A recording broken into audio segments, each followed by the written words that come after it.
Observe చేస్తున్నారా అండి? అసలు ఈ బడ్జెట్ స్వరూపం ఏ విధంగా ఉంది గోపాల్ రెడ్డి గారు?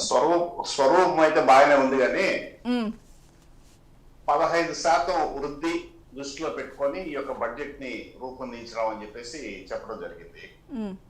అయితే ఈ బడ్జెట్ లో ద్రవ్య లోటు 68,742 కోట్లు ఉంది.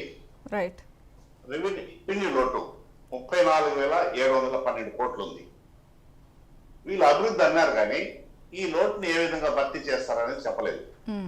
ఒకటి, గతంలో ఉన్నటువంటి ప్రభుత్వం ఈ యొక్క బడ్జెట్ కి సంబంధించి గతంలో జరిగిన బడ్జెట్ కి సంబంధించి పూర్తిగా ఎలాంటి పనులు కానీ ఆ బడ్జెట్ లో కేటాయించిన వాటికి నిధులు కానీ కేటాయించలేదు. ఇప్పుడు వాటన్నిటికీ వీళ్ళు ప్రత్యేకంగా ప్రతి పనికి ప్రతి ఒక్క శాఖకి నిధులు కేటాయించారు. అవన్నీ కూడా వివరంగా బడ్జెట్ లో పొందుపరచడం జరిగింది. వ్యవసాయానికి అయితే అగ్రస్థానం 42,000 కోట్ల రూపాయలు కేటాయించడం జరిగింది. అదేవిధంగా నీటి పారుదల కేటాయించడం జరిగింది. మనకు ముఖ్యంగా వ్యవసాయం అభివృద్ధి చెందితేనే రాష్ట్రం అభివృద్ధి చెందుతుంది. రాష్ట్ర జీడిపి కూడా మనకు అధికంగా వచ్చే పరిస్థితులు కనపడతాయి. అయితే ఈ యొక్క బడ్జెట్ లో ఈ యొక్క జలవనరులకు సంబంధించి కేవలం 16,000 కోట్ల రూపాయలు మాత్రమే కేటాయించినట్టు ఆ బడ్జెట్ లో చూపించారు.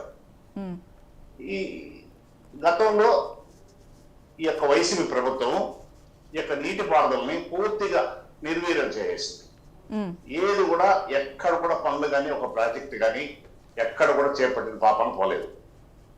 అంజయ్య ముఖ్యమంత్రిగా ఉన్నప్పుడు చేపట్టిన పనులు ఇప్పటికీ 5-10% ఇంకా నిలిచిపోయినాయి. అప్పటి నుంచి ఇప్పటిదాకా అనేక ముఖ్యమంత్రుల కాలంలో వచ్చేటువంటి ఈ యొక్క జలవనరులకు సంబంధించినటువంటి పనులు ఆగిపోయినాయి. వాటన్నిటికి కూడా చిన్న కొన్ని వందల కోట్లలో నిధులు కేటాయించుంటే ఆ యొక్క పనులు పూర్తి అయిపోయి రాష్ట్రం సుభిక్షంగా వ్యవసాయం జరిగి బాగుండేది.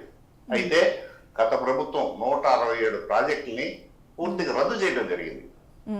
వాటన్నిటిపైన కూడా ఈ యొక్క ప్రభుత్వం దృష్టి పెట్టి ఎప్పుడైతే మొదలు పెట్టారో వాటన్నిటిని కూడా పూర్తి చేసే కార్యక్రమాలు చేస్తుంటే బాగుంటుంది. అయితే ఇప్పుడు వీళ్ళు ఏం చేస్తున్నారంటే కొత్త ప్రాజెక్టులకి శ్రీకారం చుట్టి వాటికి బడ్జెట్లు కేటాయిస్తున్నారు. ఆగిపోయినట్టువే పూర్తి కాకుండా ఉంటే కొత్త వాటిని తీసుకొచ్చి మళ్ళీ వాళ్ళకి బడ్జెట్ కేటాయించి వాటిని చేపట్టే బదులు పూర్తి కాకుండా నిలిచిపోయిన ప్రాజెక్టుని చేపడితే బాగుంటుందని చెప్పేసి నా యొక్క అభిప్రాయం. రైట్. బోస్ గారు, ఇంత లోటు బడ్జెట్లో ఉంది రాష్ట్రం, సంక్షేమం అభివృద్ధి సాధ్యమేనా? అసలు బుగ్గన్ గారు ప్రెస్ మీట్ పెట్టి మరి 10వ క్లాస్ చదివే అబ్బాయికైనా మా బడ్జెట్ బుక్ ఓపెన్ చేస్తే ఈజీగా అర్థమైపోతుంది, ఈ పద్దేంటో అర్థం కావట్లేదు, ఈ లెక్కల పద్దు అంత